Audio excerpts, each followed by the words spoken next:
distance-based hold wind correction. We're all familiar with this picture. This is a holding pattern. And if there is no wind, it's pretty simple.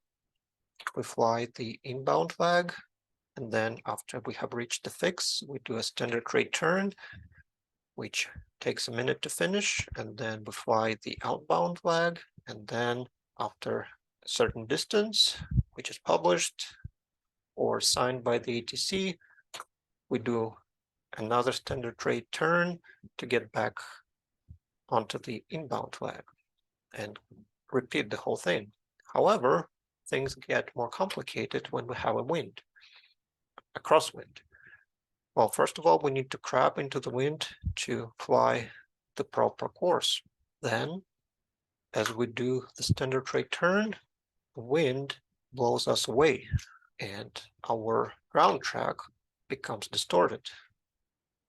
Now, if we fly the outbound flag parallel to the inbound flag to, again, a specified distance, we are actually already further away or closer, depending on the wind direction, to the inbound flag as we should have. So now if we do another standard rate turn, again, which would be distorted by the wind, we will end up way off the inbound course. So our ground track should actually look like that. First, we fly the inbound flag, then we do a standard rate turn, and just wind will move us. It's unavoidable.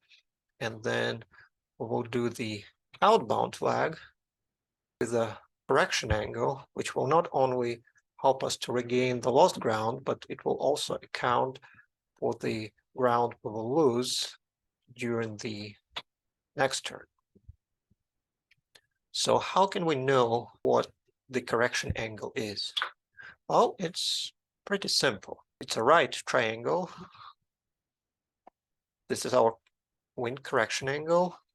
This is the distance of the hold, and this is the distance that the crosswind will move us during the turn. Well, two turns.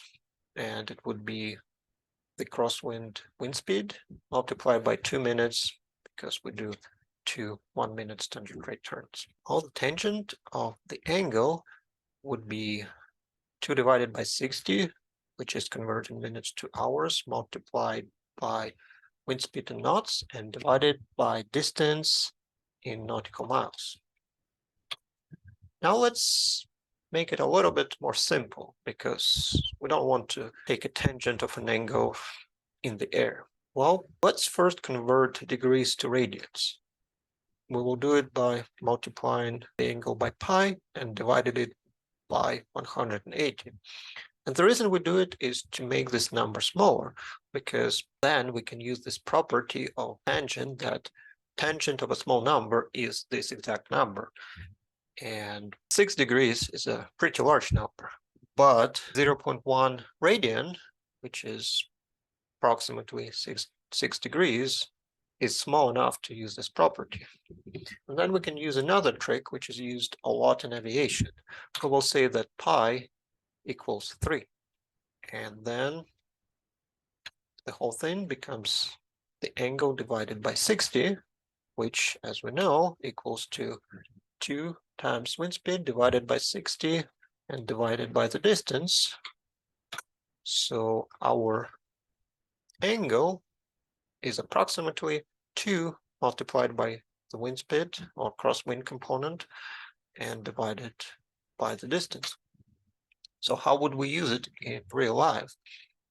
Oh, this example is for a G1000 equipped airplane, but with the software which does not have user holds. So we'll have to do all the corrections ourselves.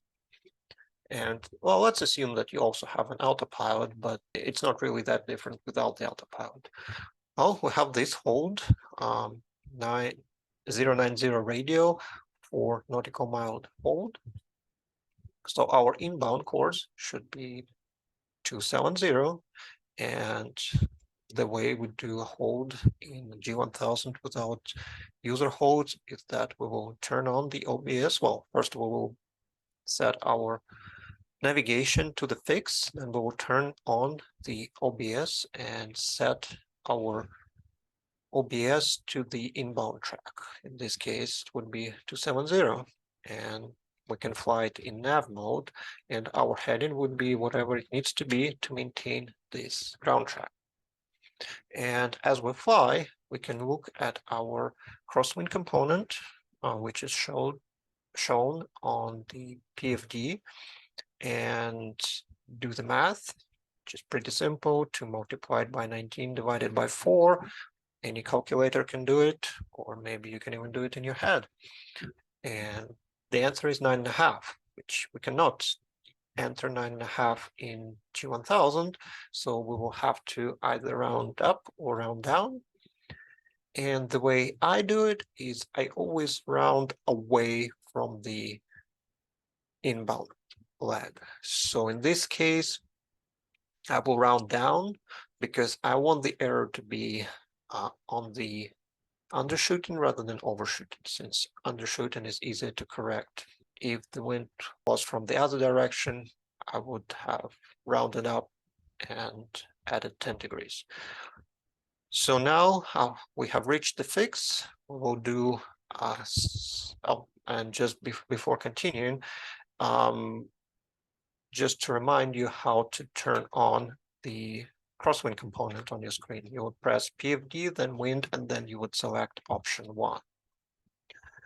Now we would do the turn in, if we use the autopilot, it would be in heading mode, and we will set our heading to something more than 90 degrees because we know that we will need to crab into the wind again.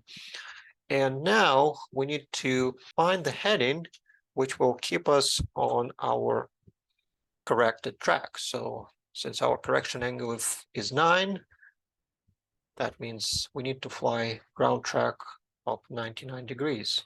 And we can also arm nav at this point, though it's not required, but if you do it now, you will not forget to do it later.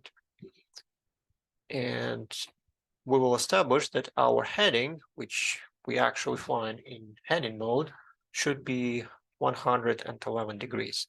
And I would recommend to remember it or write it down so you know what it is, so you don't need to find it again next time you do your hold, meaning your second and third lap, so on. And when your distance is 4 nautical miles from the fix, you will start the turn again in heading mode, but nav should be armed so you can intercept your inbound course. And you would set the heading to something less than 270 degrees, since you expect to crab again, but the autopilot will switch to nav when the needle is almost centered. And then you will do the same thing again. Thank you for watching.